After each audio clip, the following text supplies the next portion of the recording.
말씀 마가복음 4장 35절부터 41절까지의 짧은 말씀입니다. 우리 본문 우리 화면을 보셔도 되고 아니면 또 앱이나든지 여러분 성경을 참고하셔도 됩니다. 제가 읽도록 하겠습니다. 그날 저물 때 제자들에게 이르시되 우리가 저편으로 건너가자 하시니 그들이 무리를 떠나 예수를 배에 계신 그대로 모시고 가매 다른 배들도 함께하더니 큰 광풍이 일어나며 물결이 배에 부딪혀 들어와 배에 가득하게 되었더라. 예수께서는 곧물에서 베개를 베고 주무시더니 제자들이 깨우며 이르되 선생님이여 우리가 죽게 된 것을 돌보지 아니하시나이까 하니 예수께서 깨어 바람을 꾸짖으시며 바다더러 이르시되 잠잠하라 고요하라 하시니 바람이 그치고 아주 잔잔하여지더라. 이에 제자들에게 이르시되 어찌하여 이렇게 무서워하느냐 너희가 어찌 믿음이 없느냐 하시니 그들이 심히 두려워서 서로 말하되 그가 누구이기에 바람과 바다도 순종하는가 하였더라. 오늘 말씀은 조금은 길 것 같습니다. 여러분들 좀 길지만 중요한 말씀들이 많이 담겨 있기 때문에 여러분들 집에서도 혹시 이제 좀 편한 자세로 아마 예배를 드리실 텐데 그래도 집중해서 끝까지 함께 우리 함께 예배를 참여했으면 좋겠습니다. 성경에는요 엄청난 풍랑으로 모두가 공포에 질려 있을 때 배에서 자는 한 사람이 기록되어 있습니다.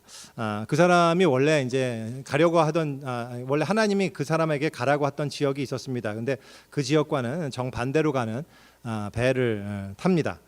왜냐하면 그곳에 가기 싫었기 때문입니다. 그래서 그 배에 타자마자 배의 가장 밑에 아래쪽 밑창으로 내려갑니다. 그러고는 잠을 청합니다.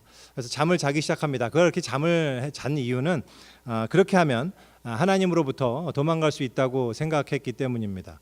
자기에게 주어진 콜링을 외면할 수 있고 자기에게 하나님께서 맡기신 책임을 자기가 회피할 수 있다고 생각했기 때문입니다. 그래서 정말로 그는 곤히 잠을 잡니다. 그런데 그동안에 엄청난 풍랑이 폭풍과 비바람이 몰아칩니다. 그래서 그 탄 배가 엄청난 그 위기에 휩싸이게 되고요. 그 배가 거의 깨지게 돼서 이제 난파 직전에 처하게 됩니다. 그래서 거기에 있던 선장과 선원과 배에 타 있던 모든 사람들은 완전히 두려움과 겁에 질려서 벌벌벌 떨고 막 어찌할 바를 몰라서 막 허둥대고 있는 그런 상황입니다. 그러던 와중에 그 배 아래에서 이런 엄청난 이 배의 이 상황 속에서도 잠을 자고 있는 이 사람을 발견하게 됩니다. 그러고는 그 사람들이요 너무 놀라서 이 사람을 깨웁니다. 도대체 지금 뭐 하고 있는 거냐고. 지금 온통 난리가 났는데 당신 어떻게 잠을 잘 수가 있냐고. 그렇게 깨우는 장면이 성경에 기록되어 있습니다. 그럴 정도까지 이렇게 깊이 잠들어 있던 사람의 이름은 요나입니다. 그런데요, 이 이야기와 대단히 유사한 이야기가 신약성경 복음서에 기록되어 있습니다. 그게 바로 우리가 함께 읽은 오늘 본문입니다. 오늘 본문에서도요, 풍랑 속에 정신없이 잠을 자는 한 사람이 등장합니다. 그분은 예수님입니다. 물론 상황은 유사하지만 그가 잠을 자게 된 그 이유나 그 마음은 완전히 이제 정반대죠. 요나는 불순종으로 인해서 잠을 청했지만 예수님은 철저한 순종으로 인해서 너무 몸이 피곤한 나머지 그냥 잠에 골아 떨어지셨던 그런 상황입니다. 또가 이제 또 이 배가 깨질 정도로 배가 뒤집어서 난파될 정도의 엄청난 풍랑을 만났다는 그 상황 자체는 둘 다 유사하지만 하나님을 대면하기 싫어서 억지로 잠을 청했던 그 요나와는 달리 예수님은 하나님께 대한 절대적인 신뢰와 또한 그런 믿음이 있으셨기 때문에 그 평안 속에서 이렇게 주무신 모습입니다. 오늘 이야기는 바로 그 예수님에 관한 이야기입니다. 배경은 이렇습니다. 사람들이요 무진장 예수님께 몰려왔습니다. 전국 각지에서 모여들었습니다. 예수님이 이제 병을 고치시고 귀신을 쫓아내신다는 그런 소문이 들렸기 때문입니다. 그래서 정말 많은 사람들이 자기의 병을 고치고자 자기 문제를 해결받고자 이제 예수님께로 나와왔습니다. 근데 이제 예수님은요 그 사람들한테 다 일일이 이제 고치시는 것보다도 그 사람들한테 이제 좀 부대끼지 않으시려고 배를 띄워서 잠깐 떨어지셨습니다. 그래서 그들과 거리를 두시고 무태 그들이 남아 있는데 이제 요 바다에서 배에 타서 해변가에서 그 사람들을 향해서 이제 말씀을 가르치시는 그런 일을 계속 하셨습니다. 아마도 한동안 잘은 모르겠지만 거의 매일마다 그렇게 사역을 하셨던 걸로 보입니다. 그렇게 가르치시고 또 배에서 내려서 사람들 고치시고 또 식사도 하시고 조금 쉬었다가 또 배에서 가르치시고 아마 이러기를 계속 하셨던 것 같습니다. 이날도 아마 그랬던 날 중에 하나였던 것처럼 보입니다. 하루 종일 고치고 사람들에게 말씀을 배에 타서 또 전하십니다. 그 중에는 이제 그 말씀 전하셨던 말씀에는 우리가 지난 시간에 살펴봤던 씨 뿌리는 사람의 비유도 있고 또 겨자씨의 비유도 있고 그런 그 밖에 여러 가지 비유도 말씀하시고 또 하나님 나라를 전하기 위해서 예수님은 열심히 가르치십니다. 그러니까 그렇게 말씀을 다 가르치신 후에 이제 좀 내려서 쉬고 좀 뭐 눕기도 하시고 뭐 잡수시기도 하시고 그러고 이제 출발해야 될 것 같은데 그냥 배에 계셨을 때 말씀을 마치시고 난 다음에 예수님께서 제자들에게 말씀하십니다. 저 건너편으로 건너가자. 그래서요 36절에 보면 제자들이 예수님을 배에 계신 그대로 모시고 갔다라고 이제 표현을 하고 있습니다. 내려서 뭐 잡수시거나 쉬시거나 이런 게 아니고요. 그냥 가르치심을 마치고 난 다음에 바로 배가 출발해서 이제 저 저편으로 가는 겁니다. 한번 여러분들 생각해 보세요. 배에서 무태에 있는 굉장히 많은 수의 무리한테 고함을 질러가면서 뭘 가르치신다라는 게 한번 상상해 보십시오. 배가 원래 이제 누가 그렇게 서서 가르칠 용도로 이렇게 만들어진 게 아니지 않습니까? 그리고 거기서 이제 뭐 배에서 막 일어나서 돌아다니면서 말씀하시기도 좀 어려웠을 거예요. 우리 뭐 일어나시기가 어려웠겠죠. 배가 이제 출렁출렁하니까 당연히 이제 거기 좀 앉아 있거나 아니면 특정한 자세로 어디 기대 있거나 어떤 그런 특정한 자세를 유지하면서 아마도 큰 소리로 아마 그 대중들을 향해서 아마 가르치신 게 아닌가 싶습니다. 모르긴 몰라도요. 이런 자세로 꽤 오랫동안 이렇게 말씀을 가르치다 보면요. 대단히 불편하셨을 겁니다. 그러다 보면 몸이 정말로 피곤해지죠. 그래서 예수님이 배에서 저편으로 건너가시는 동안에 골아 떨어지신 것이요. 정말 이해가 돼요. 이게 얼마나 피곤하셨을까 그런 생각을 우리가 해보게 됩니다. 개인적으로요. 제가 이 예수님이 막 상황 파악이 안 되실 정도로 이렇게 막 잠에 취해서 골아 떨어져 계시잖아요. 그래서 그렇게 정신없이 주무셨다는 말은 저에게는 적지 않은 위로가 됩니다. 왜냐하면 저는 자는 게 굉장히 중요한 사람이거든요. 제가 못 먹는 것은 참아도 이게 못 자는 것은 정말 참기 어려운 늘 피곤하고 뭐 그런 사람입니다. 저는 그래서 잠에 대해서 굉장히 관대해요. 우리 뭐 예전에 여기 우리 군당에서 같이 예배 드릴 때도 여러분도 아셨겠지만 전 주일 예배 때 이제 주무시는 분들 이런 분들이 너무 이해됩니다. 뭐 제가 잠이 중요하다 보니까 그래서 제가 잘 때 누가 깨우는 걸 굉장히 싫어하거든요. 굉장히 짜증이 나고 그래서 저도 이제 누가 잘 때 굉장히 관대한 편입니다. 스스로 일어날 때까지 좀 기다려요. 뭐 많은 분들 그러시겠지만 자다가 누가 깨우면 일어나면서 굉장히 화가 나고 막 짜증이 나잖아요. 뭐 이따 제가 본문 얘기할 때 또 얘기하겠지만 저는 그런 생각이 듭니다. 어쩌면 제자들이 막 예수님이 깨우지 않습니까? 오늘 본문에서 막 깨우는데 그래서 예수님이 일어나자마자 바다에다 대고 막 큰 소리로 막 호통을 치시거든요. 이제 거기에 그런 마음도 있지 않으셨을까 생각이 들어요. 이제 막 곤히 자고 있는데 지금 막 꿈을 꾸고 있는데 막 너무 좋은 꿈 막 지금 막 단잠 그래서 꿈에 막 뭐가 이루어지려고 막 그런데 누가 깨우면 더 화가 나지 않습니까? 지금 아마 예수님도 꿈을 꾸시면서 막 아버지 오랜만에 만나서 아버지와 즐거운 시간 막 나누려 그런데 이제 제자들이 깨운 게 아닌가. 근데 뭐 제자들한테 버럭 화를 내려니까 뭐 그런 거 있잖아요. 왜 좀 이제 뭐 민망하기도 하고 좀 제자들과 관계도 서먹해질 것 같고 뭐 그런 거. 그래서 보통 여러분들도 그런 경험 있지 않나요? 왜 이렇게 누구랑 앞에 얘기하는데 막 이 사람한테 너무 화가 나갖고 내가 근데 소리를 지를 수는 없고 너무 화가 나는데 그냥 참고 있는데 그때 뭐 우리 애가 전화했다든지 그래갖고 저 애가 뭐 올 때 뭐 사달라 그런다든지 그러면 이제 얘한테 대고 막 그냥 막 큰 소리로 막 호통을 치고 막 신경질은 다 내고 막 이러신 경험이 있을 것 같은데 아마 예수님도 그런 게 아닌가 싶어요. 이 딱 걸린 거지 풍랑 이 바다 잘못 걸린 겁니다. 그래서 아주 그냥 뭐 화난 김에 예수님이 그냥 바다에다 대고 호통을 치신 게 아닌가 하는 그런 쓸데없는 생각도 좀 해봤습니다. 근데 다시 돌아와서 어쨌든 그렇게 피곤한 예수님을 모시고 이제 바다를 건너가는데요. 근데 여기 재미있는 게요.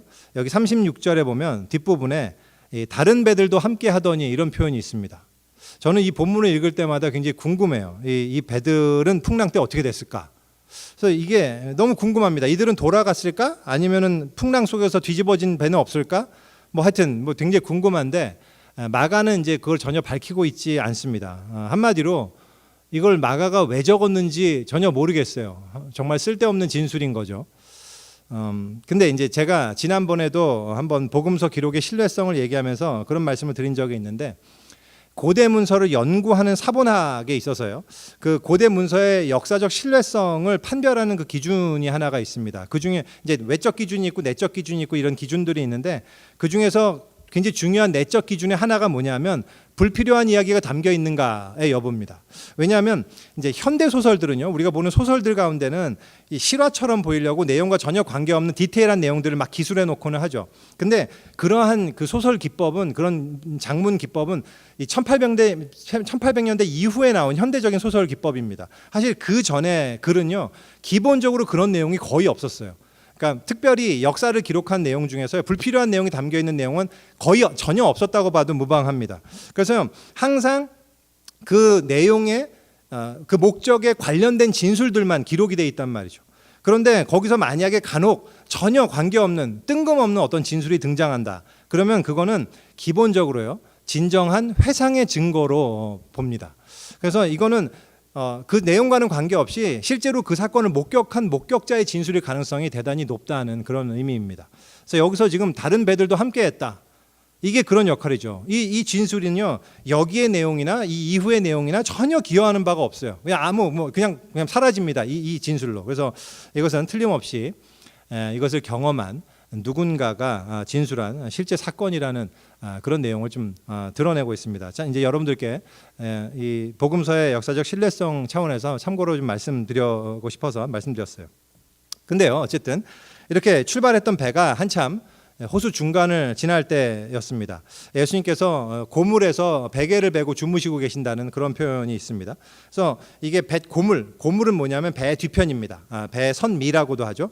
이제 반대말은 배 이물은 배 뱃머리 혹은 선수라고 합니다. 그래서 배 앞쪽이 아니라 배 뒤쪽에서 이제 주무시고 계셨다는 얘기입니다. 배고물. 그러니까 배 뒤쪽은 아무래도 배가 움직일 때 그 움직임의 이렇게 영향을 좀 덜 받는 부분이지 않습니까? 앞이 많이 움직이고요, 뒤는 좀 적게 움직이는 편인데요. 그래서 아마도 좀 더 깊이 주무실 수 있었던 게 아닌가, 그런 생각을 좀 해봅니다. 거기서 이제 예수님께서 팔베개를 하고 주무신 건지 아니면 별도의 어떤 베개가 있었던 것인지는 잘 모르겠습니다. 하지만 얼마나 피곤하셨는지 그 베개를 그냥 베고 그냥 완전히 뻗어 주무셨던 것 같아요. 근데 이제 그렇게 배가 가고 있었는데 문제가 하나 생겼습니다. 아주 큰 광풍이 분 거예요. 갈릴리 호수는요, 지금 이제 갈릴리 바다라고도 불리는데요. 이 호수는 굉장히 넓은데요. 이 호수는 해면에서 이 200m 아래쪽에 위치한 그런 호수입니다.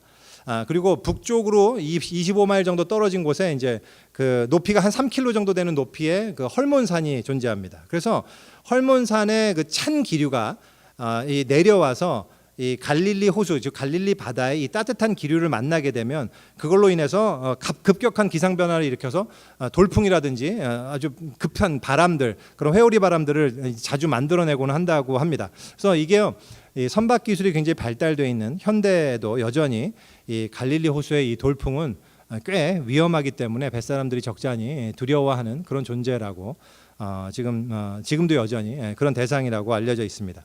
근데 예수님이 이렇게 타고 가던 배에 바로 그 돌풍이 갑작스럽게 일어난 거죠. 근데 이 돌풍이 장난이 아니었던 것 같아요. 너무나 갑작스럽고 그리고 막 걷잡을 수 없이 막 난리였나 봐요. 순식간에 막 배가 확 뒤집어질 뻔하다가 막 그래서 배 안으로 물이 확 들어오고 막 배는 깨질 뻔하고 막 그래서 좀 까딱하면 배가 막 가라앉을 판이 되었습니다. 상상해 보면요, 제자들 가운데는 여러분 잘 아시다시피 어부들이 많았습니다. 베드로나 요한, 야고보, 안드레 이런 친구들이 전부 뱃사람이었기 때문에요. 아마 이들이 굉장히 무더운 애를 썼겠죠, 이 상황을 벗어나기 위해서. 그래서 다른 사람들에게 물을 막 퍼내도록 시키기도 하고, 만일 이 배가 만약에 돛단 배, 돛이 있었으면 막 얼른 돛을 내려야죠. 지금 풍랑이 일 때는 내렸을 거고, 또 노를 이용해서 이게 이제 상황에 따라 일사불란하게 막 노를 저을 수 있도록 막 이렇게 하고 막 그랬겠죠. 그런데 문제는 이 상황이 지금 빨리 어떻게 끝나지를 않았나 봐요. 그래서 이 베테랑 어부들조차 핸들링하기가 대단히 어려웠던 그런 상황으로 갔던 것 같습니다. 근데 이제 놀라운 것은 이 상황 속에서 예수님은 계속 주무시고 계시는 거예요. 야, 이 상황에서 어떻게 이렇게 잠을 계속 잘 수가 있을까? 지금 배에 물이 가득하게 될 정도로 지금 핸들링이 안 되는 상황인데, 그러니까 물론 뱃 고물이잖아요. 그러니까 배가 이렇게 있으면 이게 뱃 이물이다, 이게 뱃 고물이다 하면 아무래도 이물과 백고물은 좀 뜨겠죠. 이 중간 부분이 가장 낮으니까요. 그러니까 여기에 물이 먼저 차고 이게 좀 이렇게 높은 부분이니까 예수님께까지 이렇게 물이 차오르지는 않았을 수도 있겠죠. 그렇지만 사실 오늘 본문 보면 이게 물이 거의 가득했다라는 표현이 있거든요. 그래서 뭐 모르긴 몰라도 물이 꽤 찼은 것 같아요. 그래서 뭐 예수님을 다 잠길 만큼 그런 건 아니겠지만 최소한 다리 정도는 잠길 정도로 물이 들어왔던 것 같은데 여전히 이제 정신을 못 차리고 주무실 정도로 그렇게 주무십니다. 너무 놀라워요. 배가 막 흔들리면 이게 막 머리도 이렇게 막 쿵쩍쿵쩍 이렇게 해서 이렇게 될 텐데 쿵쿵거리고 막 찧었을 텐데 좌우간 예수님은 계속 주무십니다. 그리고 이게 더 놀라운 게요. 그냥 이제 덜컹덜컹 수준이 아니라 이게 정말 위험한 상황이거든요. 그러니까 배가 물에 흔들리면 진짜 무서워요. 여러분들 비행기 타보셨잖아요. 비행기 탔다가 거기 난기류 만나면 갑자기 뚝뚝 떨어지고 막 이러지 않습니까? 그때 굉장히 무섭죠. 이게 굉장히 무섭지 않습니까? 근데 예수님은 무섭지 않으셨을까요? 이게 어떻게 이 상황에서 안 무서우실 수 있을까요? 알고 보니까 예수님이 막 옷을 벗어보면 그 안에 구명조끼가 이렇게 나오거나 뭐 그런 걸까요? 그런 건 아니겠죠. 물론 당연히 그런 건 아닐 겁니다. 아까도 말씀드렸지만 이거는 예수님의 어떤 내면 세계를 보여준 한 장면이죠. 하나님 아버지께 대한 어떤 전적인 신뢰와 평안을 보여주시는 것 같아요.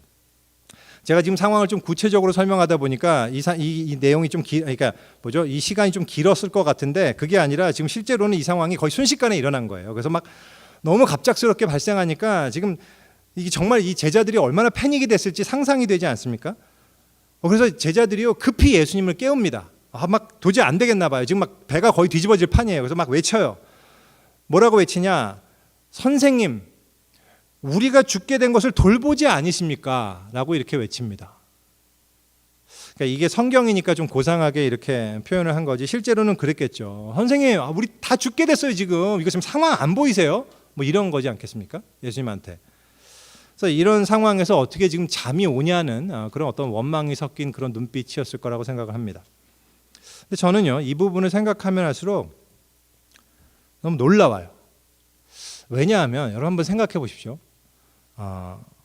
도대체 제자들은 예수님을 왜 깨웠던 걸까요? 왜 깨웠을까요? 목수였잖아요. 예수님은 어부가 아닙니다. 예수님은 배를 핸들링 하실 줄 몰라요. 그런 걸 잘. 근데 목수였던 예수님이 여기서 뭘 할 수 있다고 생각한 걸까요?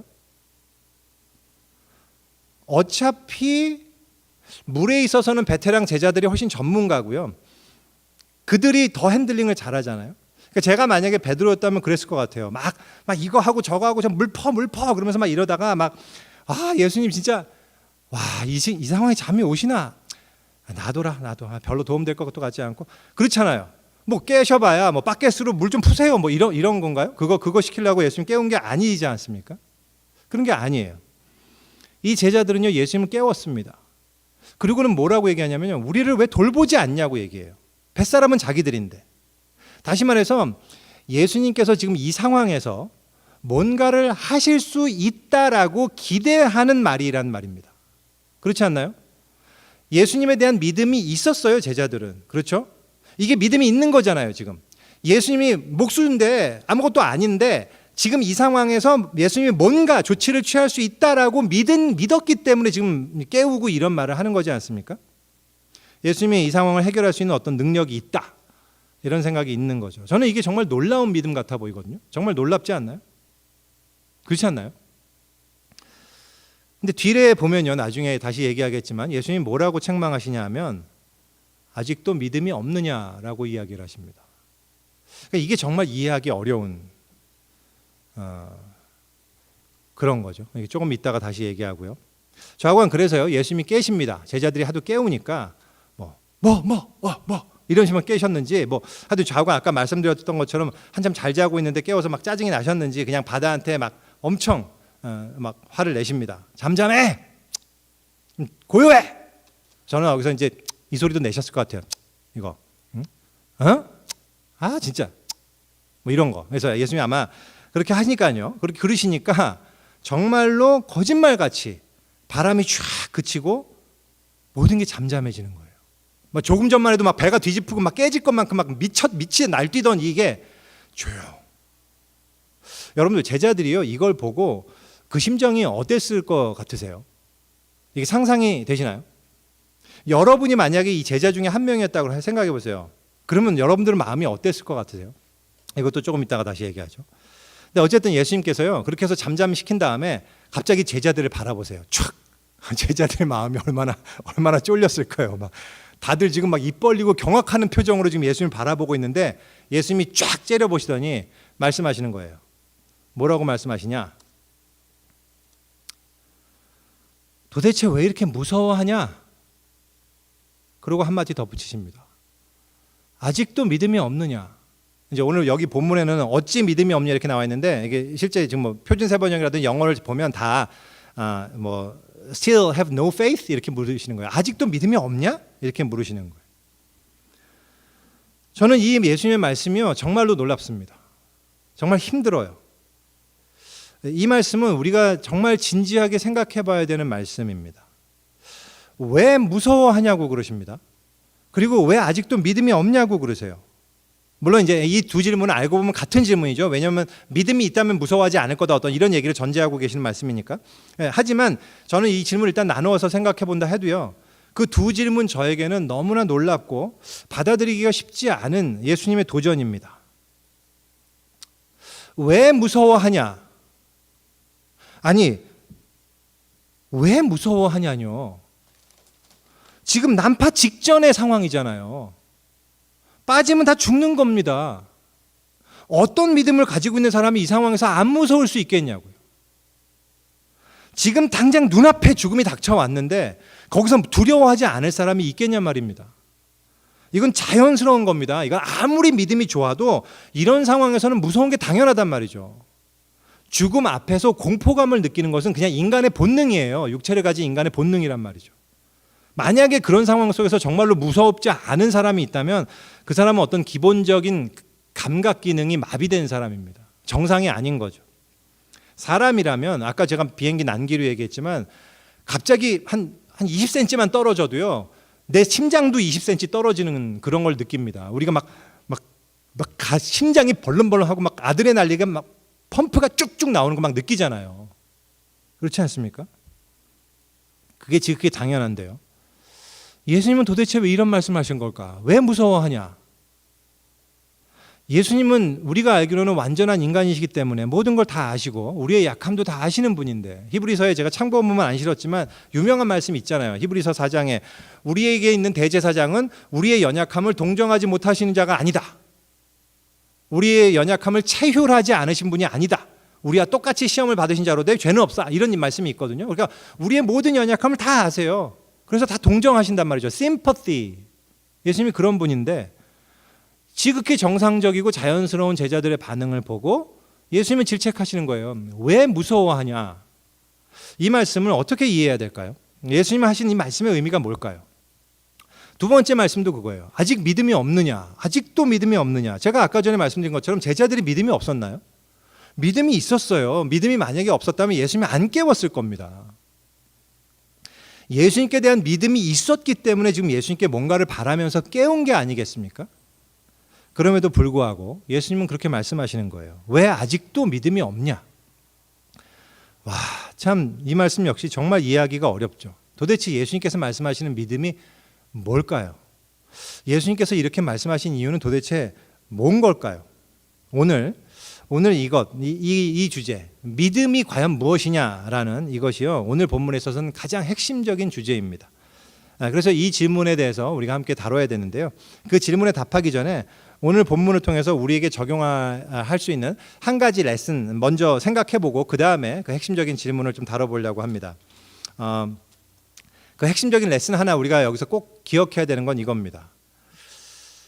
예수님이 타 있는 배에서조차도 풍랑을 경험할 수 있다라는 사실입니다. 오늘 본문을 통해서 우리가 꼭 기억해야 되는 거예요. 예수님이 타 있는 배조차도 풍랑을 만날 수 있다는 사실이에요. 어찌 보면 우리가 굉장히 당연한 사실이잖아요. 이제 그럼에도 불구하고 우리가 믿음의 여정에 있어서 참 빠지기 쉬운 함정입니다. 예수님과 함께 배를 타고 있다면 하나님이 그 풍랑을 막아주실 거라는 그런 기대입니다. 그래서 그렇게 기대하다가 막상 우리 현실에 여전히 너무나 큰 풍랑, 아니 이전보다 더 큰 풍랑, 예수님 안 태우고 배를 몰던 때보다 훨씬 더 큰 풍랑, 이런 걸 만나면 뭔가 당황하죠. 우리가 뭔가 잘못됐다는 생각을 우리는 먼저 가집니다. 생각지 못했던 비극이 우리 삶에 발생할 때 우리가 잘하게 되는 질문이 있죠. 왜? 어떻게 나에게 이런 일이 발생했는가? 이런 질문이죠. 왜? 내가 지금까지 한 일하고는 정말 예수님 잘 믿고 예수님 사랑하고 예수님 순종하고 예수님 예배 잘 드리고 정말 선하게 살려고 착하게 살려고 남들 도우면서 살려고 열심히 노력한 것뿐인데 왜 나에게 지금 이런 일이 닥칠 수 있단 말인가? 이런 생각이 우리가 먼저 드는 게 너무 당연하죠. 많이 들죠. 이런 생각이 들고 또 그래서 자기 삶을 비관하고 또 자기 믿음도 비관하고 그러면서 그러다가 믿음에 점점 회의가 들고 이런 게 우리가 많이 겪는 믿음에서의 우리의 고통입니다.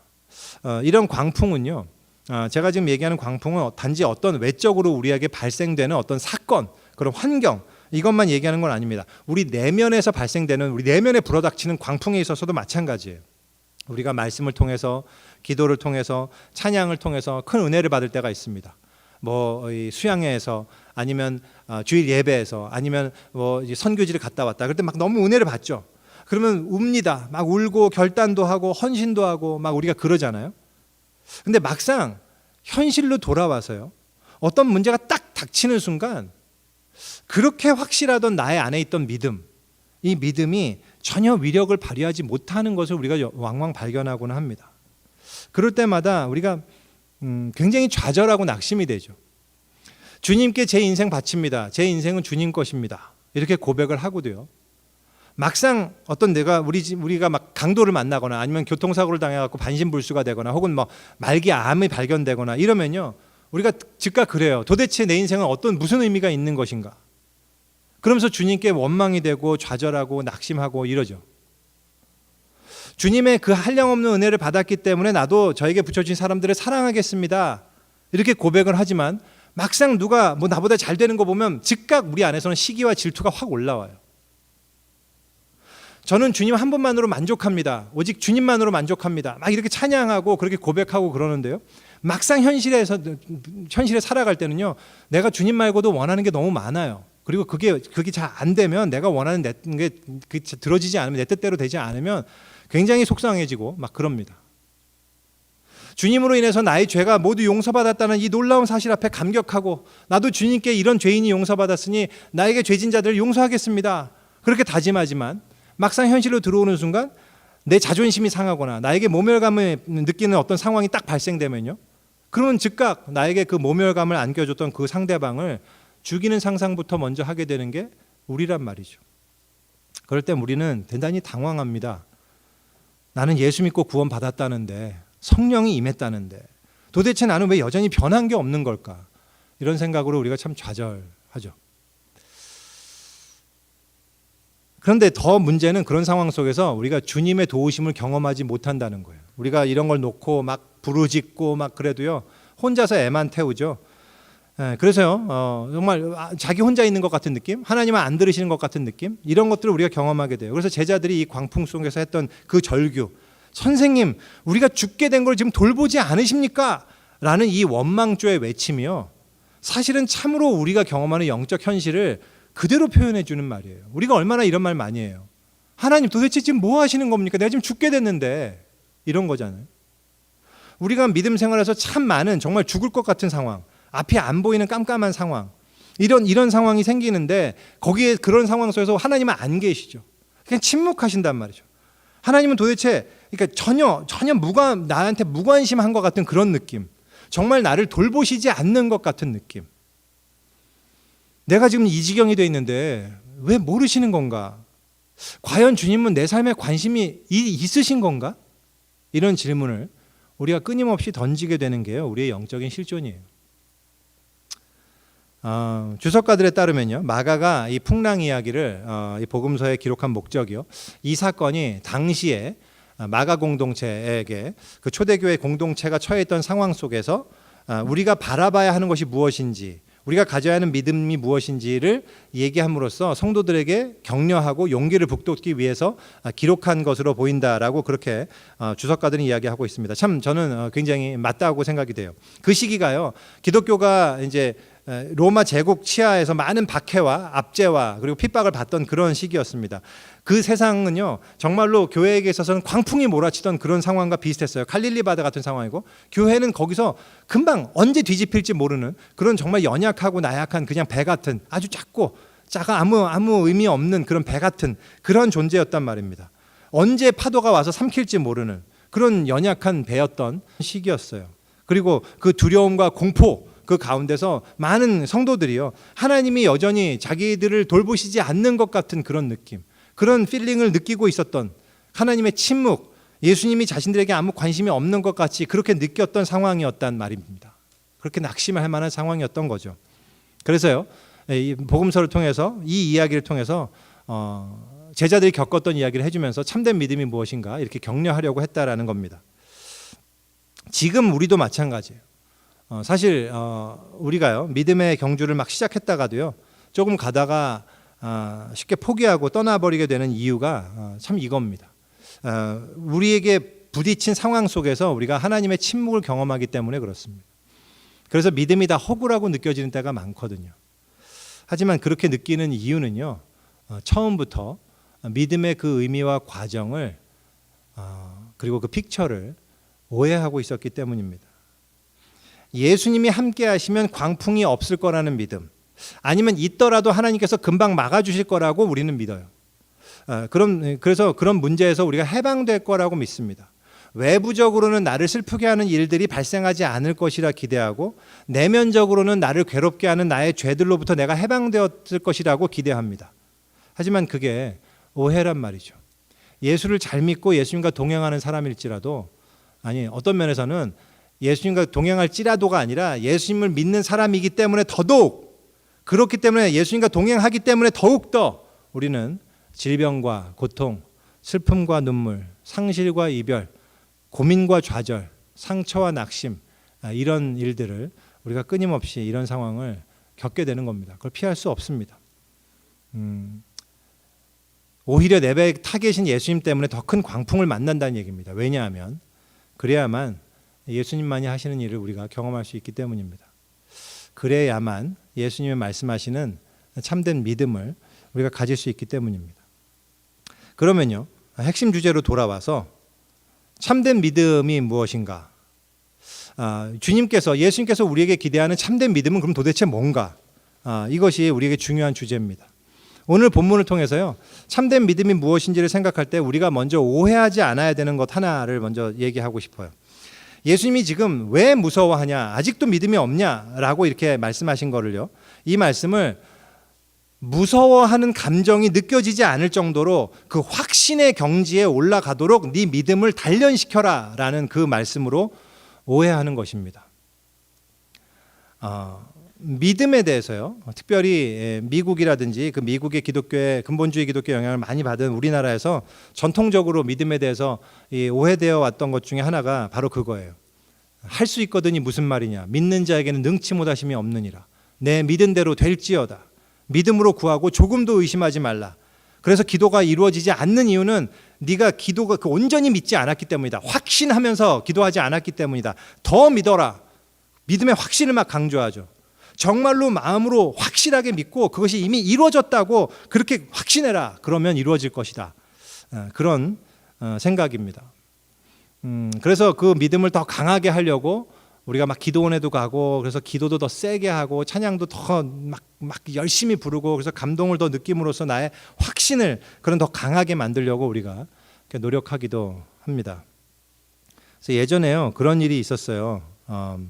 마가복음의 맨 마지막에, 저는 이 본문을 나중에 마가복음 마지막에 이것도 다루게 될지는 모르겠지만 맨 뒤에는요, 원래 마가가 끝낸 본문이 아니라 거기에 후대에 어떤 사람이 추가한 것으로 보여지는 기록이 있는데요, 그 중에는 그런 말씀이 있습니다. 믿는 자에게는 이런 표적이 따르리니 너희가 새 방언을 말하며 뱀을 집으며 무슨 독을 마실지라도 해를 받지 아니하며, 어떤 이런 말씀이 있습니다. 그래서 이거를 이 말씀이 믿음의 증거로서 내가 믿음의 증거를 보이겠다고, 그래서요, 어떤 용기를 가졌던 목사님들 가운데 막 뱀의 이렇게 뱀 항아리가 뱀들 독사가 잔뜩 있는 항아리 속에 막 손을 집어넣어서 그 뱀을 꺼내기도 하고 막 독을 마시기도 하고 이런 경우가 있었어요.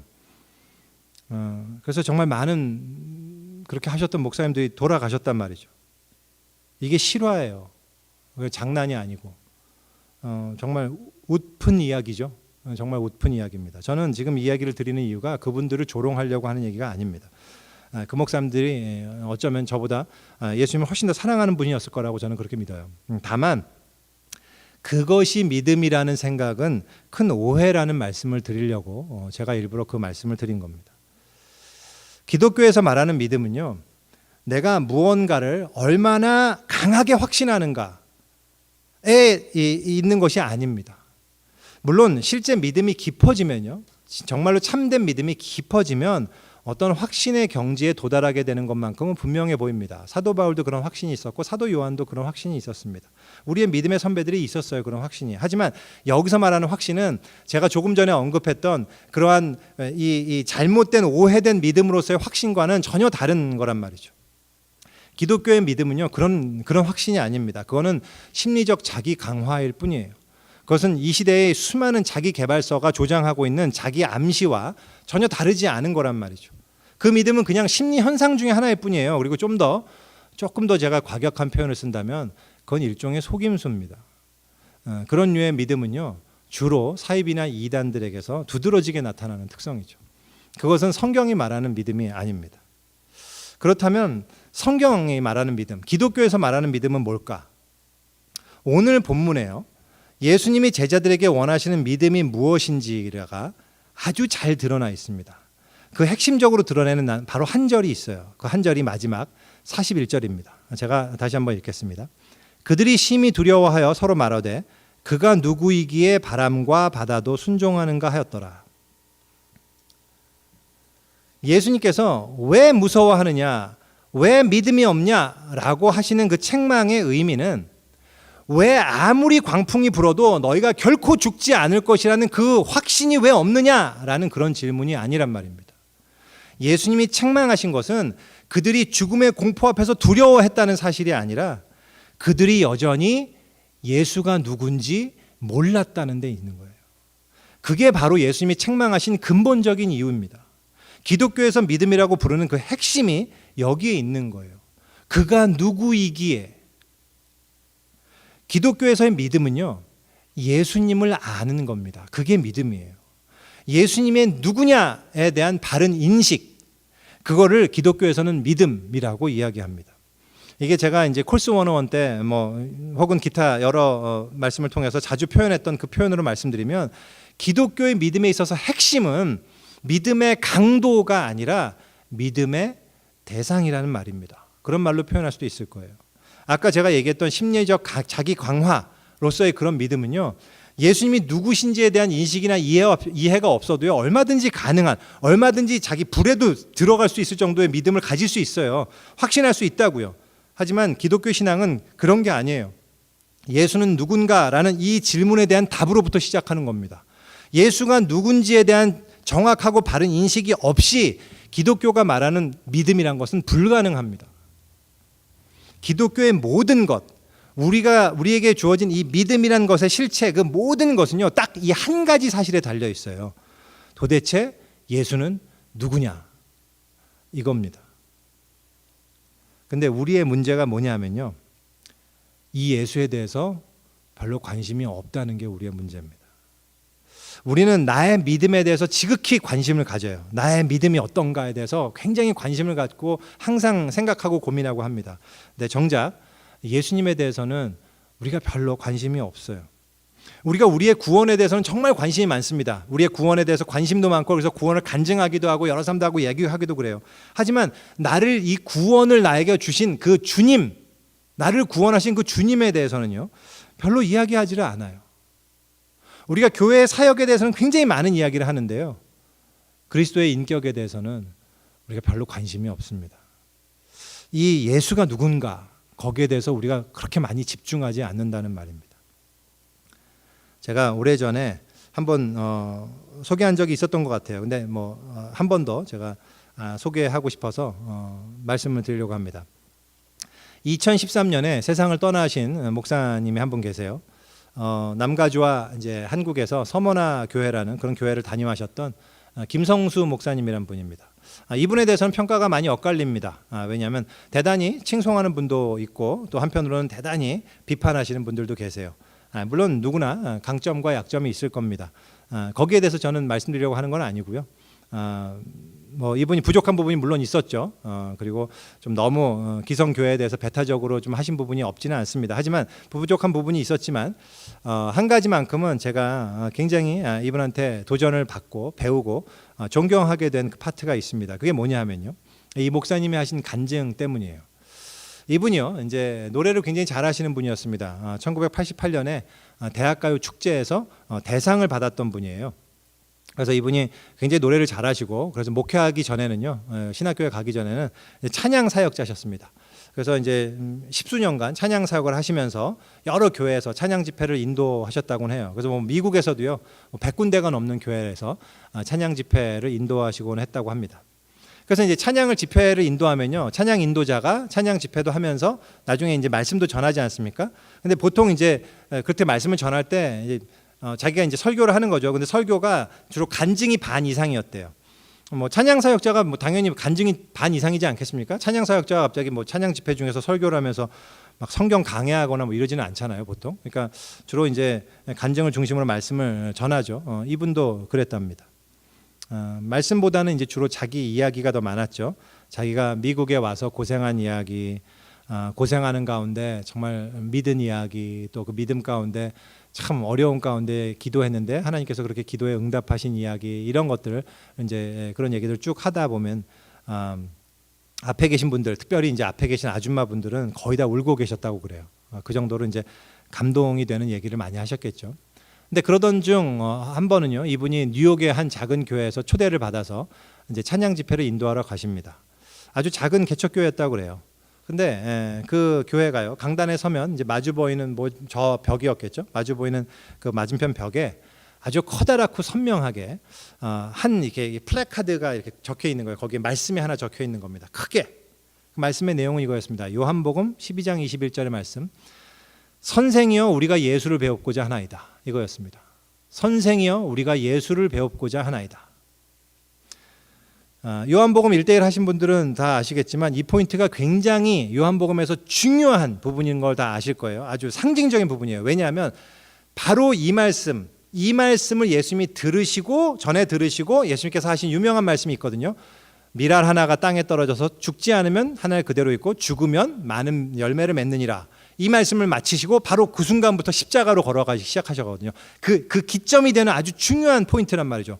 그 앞에 그 사람들이, 이방인들이 와서, 헬라인들이 와서 이 빌립을 통해서 예수께 질문하는 내용이 바로 이거였어요. 선생이여 우리가 예수를 뵙고자 하나이다.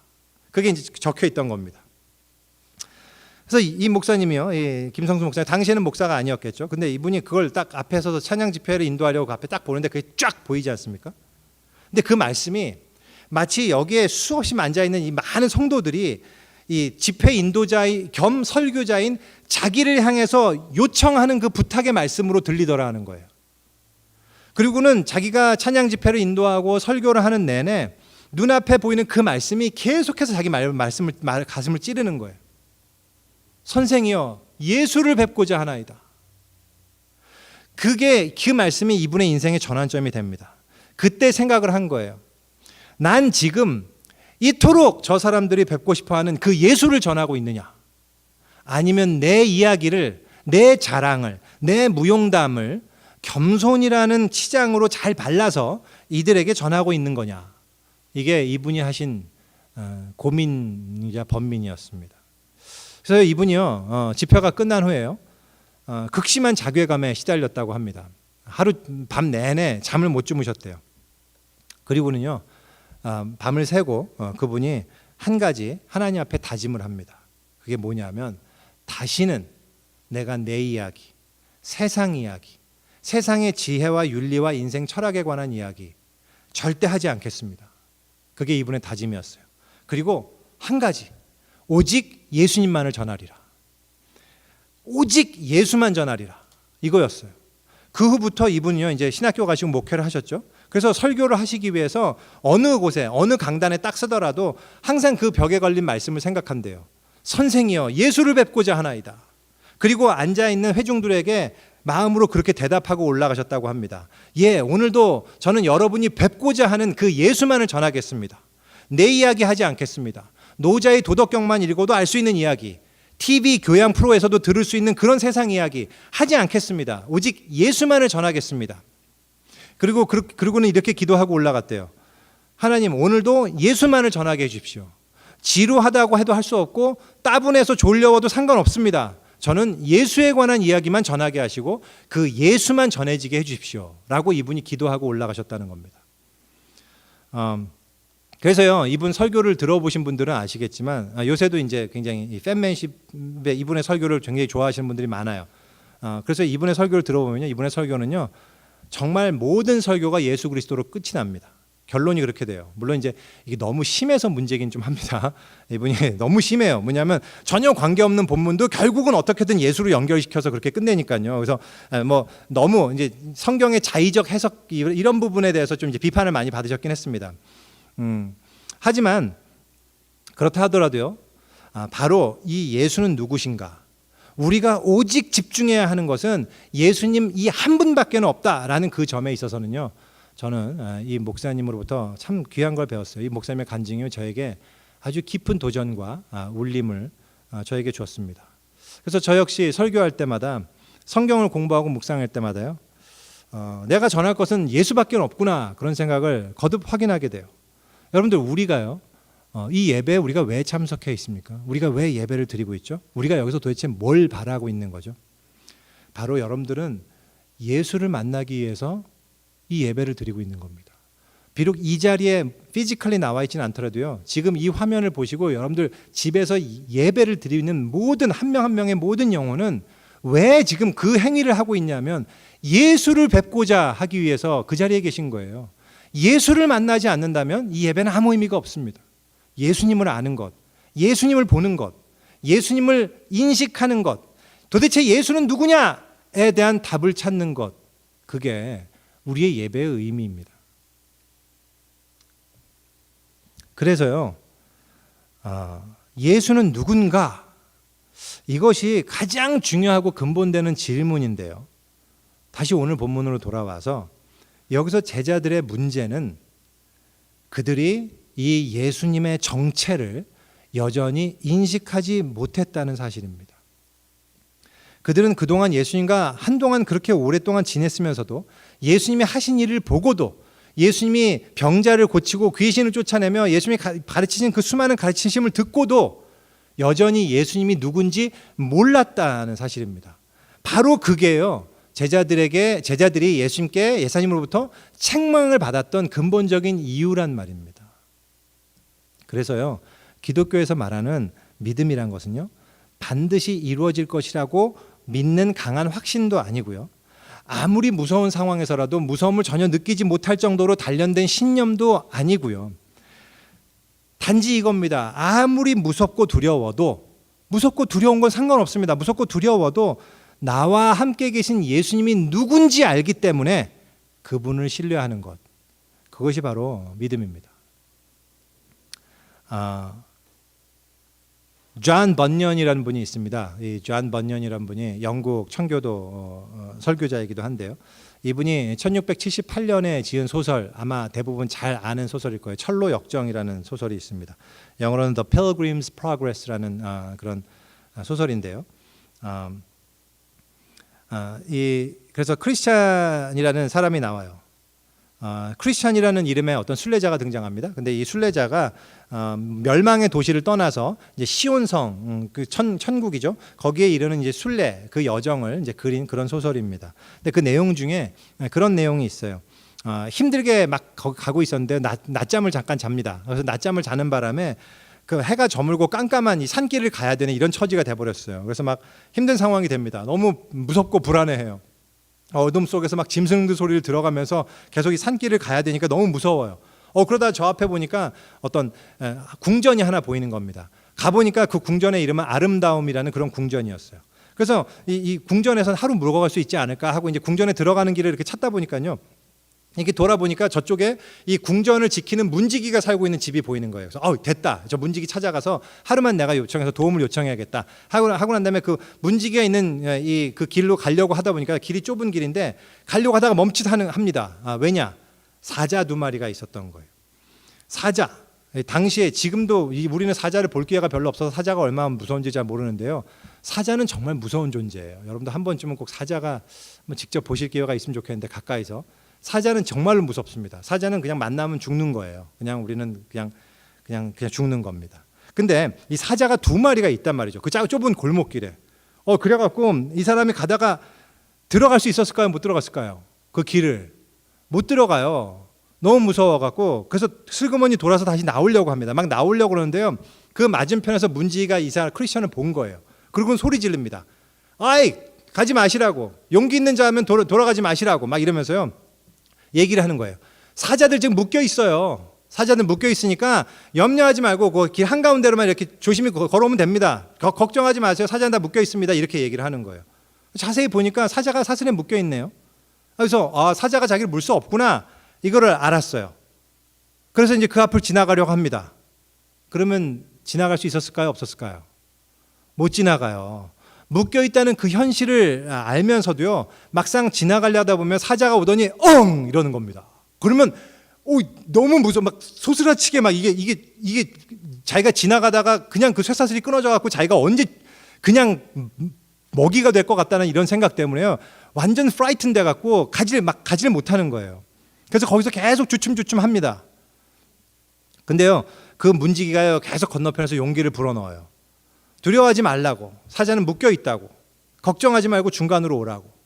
그래서요. 사실은 바로 그 두려움 때문에요. 수많은 사람들이 돌아갔거든요. 이 자리에서 결국은 거기를 가지 못하고 다 돌아갔단 말이죠. 근데 이 사람이요. 두렵지만 그 문지기 말을 듣고 조심히 그 정말 덜덜덜덜 떨면서 중간으로 길을 해서요. 결국 거기를 지나갑니다. 그러고는 궁전에서 하루를 묵게 되는 장면이 있어요. 존 번연이 이 이야기를 통해서 말하고자 했던 건 뭐냐면요. 그게 우리의 믿음의 모습이라는 겁니다. 우리가 믿음으로 길을 출발하기는 하는데요.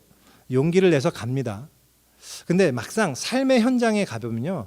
예기치 못하게 벌어지는 상황이 많단 말이죠. 당장에 나를 집어삼킬 것 같은 그 무시무시한 어떤 상황들이 나에게 닥치면 너무 무서운 거예요. 두렵지 않겠습니까? 두려운 거예요. 무서운 거란 말이죠. 하지만 중요한 건 무섭지만 두렵지만 나를 믿고 따라오라고 말씀하신 그 주님, 그분의 말씀을 믿기 때문에 두려워도 따라가는 것, 그게 믿음이라는 겁니다. 아무런 걱정도 없이 거기서 조금도 두려움 없이 막 지나면서 사자 옆을 지나가면서 물어봐 이렇게 그러면서 지나갈 수 있는 그런 담력이 있어야만 그걸 믿음이라고 하는 게 아니란 말입니다. 그거 없어도 괜찮습니다. 무서워도 괜찮아요. 두려워도 괜찮아요. 하지만 무섭지만 두렵지만 내가 주님을 알기 때문에 그분이 누군지 알기 때문에 그렇기 때문에 그 길을 걸어가는 것, 바로 그게 기독교가 이야기하는 믿음입니다. 근데요, 우리에게 한 가지 질문이 듭니다. 그렇다면 우리는 이러한 믿음을 어떻게 하면 가질 수 있을까? 어떻게 하면 이런 믿음을 우리가 가질 수 있을까요? 그냥 믿습니다 하면 그렇게 가져지는 건가요? 이 제자들이요, 바로 이 참된 믿음을 가지게 되는 데 있어서요, 경험한 아주 독특한 경험이 있습니다. 그게 바로 아까 읽었던 41절에 나옵니다. 제가 41절이 오늘 본문에서 가장 주목할 만한 핵심 구절입니다. 포인트예요. 아까 읽었지만 다시 한번 읽겠습니다. 그들이 심히 두려워하여 서로 말하되 그가 누구이기에 바람과 바다도 순종하는가 하였더라. 너무 재밌어요. 재밌지 않으신가요? 이상한 현상입니다. 그들이요, 조금 전에 너무 무서워했습니다. 너무 무서워갖고 막 예수님 깨우기도 했어요. 왜 무서웠죠? 풍랑 때문입니다. 폭풍우와 파도와 바다 때문이에요. 그게 죽음 앞에서 그들이 두려워하는 건 너무 당연하죠. 근데요, 지금 이제 잠잠해졌습니다. 그 죽음의 위험이 다 사라졌어요. 바다가 잔잔해졌어요. 그러면 어떻게 해야 되는 거죠? 그럼 막 놀라고 기뻐서 막 와우 하고 막 할렐루야 막 소리 지고 막 좋아하고 막 이래야 되는 거 아닌가요? 막 환호성을 지르고 막 살았다는 안도감과 막 평안함과 막 샬롬으로 막 예수님 허그하고 막 이래야 되는 거 아닌가요? 그게 이야기가 자연스럽게 흘러가는 모습 같은데요. 그렇지 않아요. 아까 그 공포와 두려움은 사라졌는데요. 오늘 본문을 보면요. 더 큰 두려움과 공포심에 떱니다. 이 제자들은요. 너무 두려워, 심히 두려워했다고 합니다. 너무너무 무서워했습니다. 이게요. 굉장히 중요한 의미입니다. 제자들은요. 아까 전에 광풍 속에서 죽음의 두려움을 느꼈습니다. 엄청난 두려움과 공포. 하지만 그게 사라진 다음에 지금 더 큰 두려움과 공포에 휩싸여 있어요. 왜냐하면 자기들이 그렇게 무서워하던 대상, 바로 그 공포가 일순간에 완전히 제압당하는 그 모습을 보았기 때문입니다. 여러분, 이 두려움을 아십니까? 이거는 마치 한낱 피조물인 어떤 먼지와 같은 존재가 창조주 하나님 앞에 서는 것 같은 그런 공포감이에요. 이것은 영적인 두려움입니다. 우리의 심령 그 깊은 중심에서부터 전달되어 오는 그 두려움. 제가 몇 번 언급한 적이 있었던 그 거룩한 두려움. 루돌프 오토라는 사람이 연구하고 명명했던 누미노제, 그 누미노제의 경험입니다. 이게 바로 하나님 경험이에요. 하나님 경험한 사람은요, 성경에 기록되어 있지만 하나님 경험한 사람은 한 명도 예외 없이 모두 이런 엄청난 두려움을 경험했습니다. 죽은 자 같이 되었거나 아니면 눈이 멀어버렸거나 아니면 벌벌벌 떨면서 신발을 벗어야만 했단 말이죠. 이 거룩한 두려움만이 우리 앞에 놓여있는 상황이 주는 두려움이 아닌 그러한 상황이 주는 그 두려움이 더 이상 우리에겐 전혀 두렵지 않은 존재가 되게 만드는 근본적인 힘이 됩니다. 바로 이게 예수님께서 왜 무서워하느냐라고 물으신 이유입니다. 그 말씀의 의미는 너희가 지금 그렇게 무서워하는 그 대상보다 훨씬 더 두려운 존재가 누군지 아느냐라고 물으시는 그 질문이란 말이죠. 그리고 제자들은 그 예수가 누군지를 깨닫게 되면서 바로 그 존재를 인식했던 거란 말이죠. 그러면요, 우리에게는 한 가지 질문이 더 남아있게 됩니다. 이 제자들은 직접 그 앞에서 예수님의 신적 권위를 봤잖아요. 그랬기 때문에 그 두려움을 가질 수 있었던 거 아닙니까? 근데 우리는 그런 경험을 하기 어려운 거 아닐까요? 지금 주님께서 나타나셔서 우리에게 그걸 막 보여주시거나 그러면 우리도 그런 두려움에 떨겠는데 우리는 그런 걸 보는 게 아니잖아요. 지금 예수님이 갑자기 우리 앞에 나타나셔갖고 막 잠잠해져라 뭐 이러시는 게 아니지 않습니까? 우리는 이런 경험을 못 합니다. 그렇기 때문에 우리는 참된 믿음을 가지기에는 이 제자들보다 훨씬 더 불리한 입장에 있는 거 아닐까요? 그렇게 우리가 질문하게 되기가 참 쉬울 것 같은데요. 그 질문에 답을 먼저 드리면요. 그렇지 않습니다. 오히려 우리는 제자들보다 참된 믿음을 가지기에 훨씬 더 유리한 위치에 있습니다. 왜 무서워하느냐? 아직도 믿음이 없냐? 라는 이 예수님의 그 한탄은요. 그 당시의 제자들에게보다 오히려 지금 우리에게 주시는 질책이라고 보는 게 훨씬 더 합당하고 타당해요. 왜냐하면 당시의 배위의 제자들에게 주어지지 않았던 확실한 증거가 지금 우리에게는 주어졌기 때문입니다. 제가 초두에요, 요나 이야기로 시작을 했습니다. 그 이유는 요나 이야기가 오늘 본문의 이야기와 함께 지닌 그 유사성 때문이었습니다. 어쩌면요, 제가 보는 제 생각에는 마가는 독자들로 하여금 그 사실을 인식하도록 일부러 유도하고 있는 것이 아닌가 하는 생각을 합니다. 둘 다 배 안에 있었고요. 둘 다 엄청난 풍랑을 만났습니다. 그리고 그 배에 타고 있던 모든 사람들이 큰 공포에 질렸습니다. 그 둘은 모두 자고 있었고요. 그 배 안에 있던 다른 사람들이 이 자고 있는 사람을 깨우는 것도 동일합니다. 그리고 또한 깨우면서 도대체 뭘 하고 있느냐고 책망하고 원망하는 모습도 동일합니다. 더 중요한 것은요, 그 일 이후에 풍랑이 잠잠해지는데요. 그런 사건이 벌어지는데 풍랑이 쫙 잠잠해진 이후에 그 배에 타고 있던 모든 사람들이 더더욱 두려워하게 되었다라는 그 진술까지도 동일하게 일치합니다. 근데요, 딱 한 가지 차이가 있습니다. 요나 이야기에서는요, 뱃사람들이 요나를 바다에 던짐으로써 바다가 잠잠해졌습니다. 하지만 오늘 본문에서는요, 예수님이 그냥 말씀만으로 바다가 잠잠해집니다. 이 이야기는 그러면 단순히 예수님이 창조주로서의 능력과 위엄을 드러내는 그런 이야기인 걸까요? 잠잠하라, 고요하라, 이런 예수님의 명령은 단지 그분이 자연을 지배하는 신적 능력을 가지고 있다라는 것만을 의미하는 걸까요? 저는 그렇지 않다고 생각합니다. 이것은 요나 이야기의 일을 우리에게 연상시킴으로써 예수님께서 정말로 하신 일이 무엇인지를 마가가 우리에게 인식시키려는 의도가 분명히 있다고 저는 확신합니다. 요나가 바닷물에 던져졌듯이 예수님 역시 우리를 파괴시키고 멸망시키려는 죽음의 세력 그 한가운데로 던져지셨습니다. 이 세상에 우리를 죽음으로 이끌려는 그 모든 세력과 죄악과 악과 하나님을 대적해서 높아진 그 모든 것들을 전부 안으시고 그 바다 한가운데로 예수님이 뛰어들어가셨습니다. 그리고 그 십자가에서 예수님이 말씀하셨습니다. 잠잠하라, 고요하라. 그때 죄와 악으로 아우성치던 이 세상이 잠잠해졌습니다. 그 광분에 날뛰던 사망과 고통과 모든 악한 세력이 그 위력을 잃었습니다. 우리는 예수 그리스도의 십자가를 보면서 그 두려움에 휩싸입니다. 우리의 뼛속까지 뒤흔드는 그 거룩한 공포에 우리는 사로잡힙니다. 십자가에 달려 죽은 예수님을 보면서 우리는 그 거룩하신 하나님을 만나게 됩니다.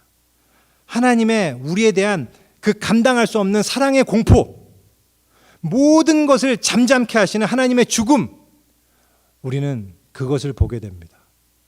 우리는 그 예수를 믿는 자들입니다. 십자가에 달리신 하나님을 바라보며 가지게 된 그 감당할 수 없는 두려움 때문에 다른 모든 두려움에서 해방된 자들입니다. 우리는 이 예수를 믿는 자들입니다. 이 예수님을 믿음으로 말미암아 우리에게 주어진 그 믿음을 받게 된 자들입니다. 그 믿음을 가는 자들입니다. 그 길을 가는 동안에 우리는 여전히 풍랑을 만나게 될 것입니다. 그리고 때로는 그 풍랑이 너무 커서 너무 무서워서 공포에 질리게 될지도 모릅니다. 하지만 그때 귀를 기울이시고 우리를 향해서 이렇게 말씀하시는 예수님의 음성을 꼭 듣기 원합니다. 왜 이렇게 무서워하느냐? 아직도 믿음이 없느냐? 우리 기도하겠습니다.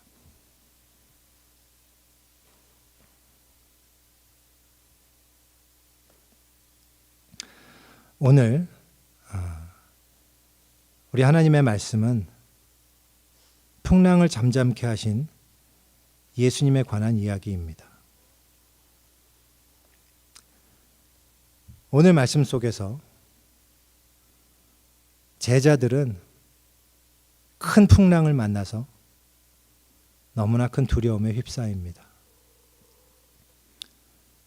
그리고 예수님을 깨웁니다.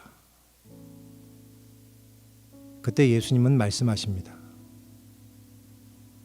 왜 이렇게 무서워하느냐? 아직도 믿음이 없느냐? 우리가 이 시간 기도하기 원합니다. 나의 믿음을 놓고 기도하기 원합니다. 주님, 제가 가진 믿음이, 내 심령 안에 있는 믿음이 예수님이 말씀하시는 바로 그 믿음 되게 해주십시오.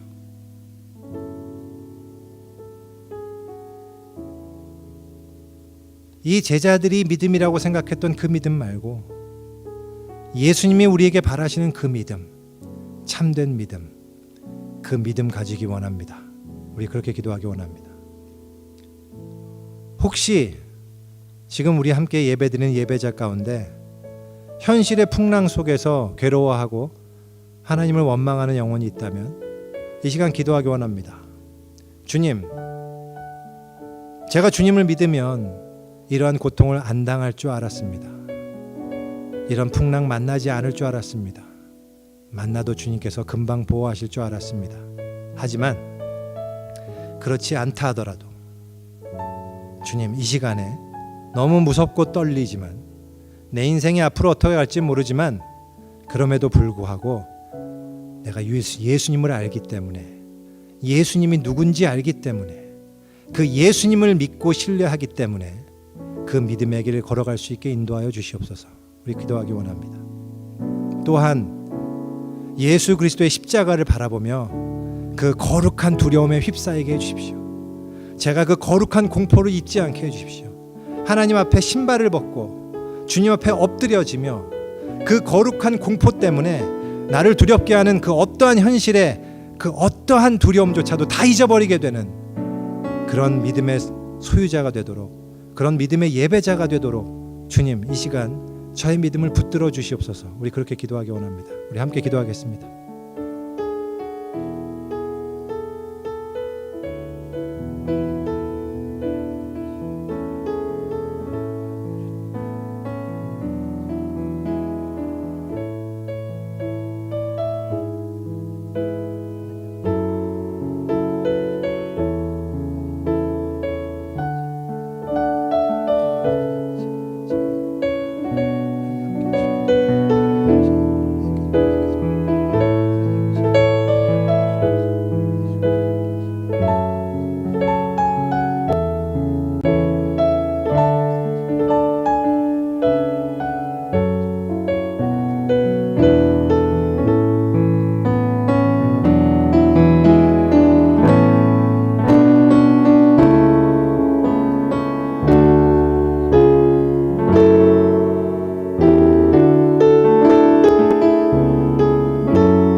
하나님 아버지, 우리 이 시간에 함께 기도합니다.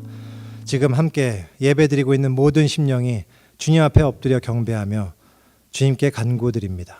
하나님 아버지, 저희의 믿음을 붙잡아 주시옵소서.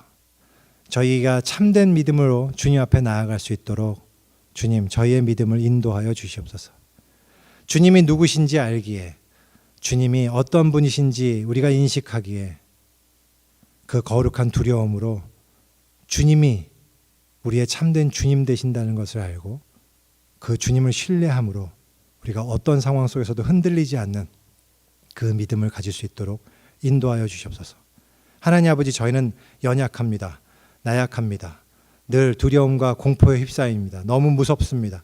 이 세상이 주는 이 두려움과 공포 때문에 하나님 아버지, 우리는 항상 정신을 잃기 쉬운 자들입니다. 그럼에도 불구하고 하나님 아버지, 우리가 예수 그리스도 바라볼 수 있게 해주십시오. 예수 그리스도의 십자가를 보게 해주시고 예수 그리스도의 십자가를 보면서 그 거룩한 두려움 때문에 하나님을 온전히 믿는 그 믿음의 길을 걸어갈 수 있도록 인도하여 주시옵소서. 두렵고 떨리는 상황 속에서도 하나님 아버지, 우리가 예수님의 말씀을 따라서 한 걸음 한 걸음 나아가는 자들 되게 인도하여 주시길 간절히 기도합니다. 하나님 아버지, 우리 예배자들 가운데 현실의 문제, 현실의 풍랑 속에서 두려움에 떨고 있는 하나님 아버지, 그리고 그 상황 속에서 자기의 믿음에 좌절하고 있는 영혼이 있다면 오늘 이 시간 주님께서 위로해 주시고 격려해 주시며 그 믿음을 참된 믿음으로 승화시켜 주시길 간절히 기도합니다. 하나님 아버지, 그 두려움 가운데서 믿음 잃지 않게 하여 주시고 오직 예수 그리스도 바라보기 때문에 그 모든 상황을 능히 이겨내는 그러한 믿음의 제자 될 수 있도록, 그런 믿음의 예배자 되도록 주님께서 함께하여 주시옵소서. 감사드릴 때 우리가 가는 이 배 함께 타고 계신 우리 주 예수 그리스도 이름으로 기도합니다. 아멘.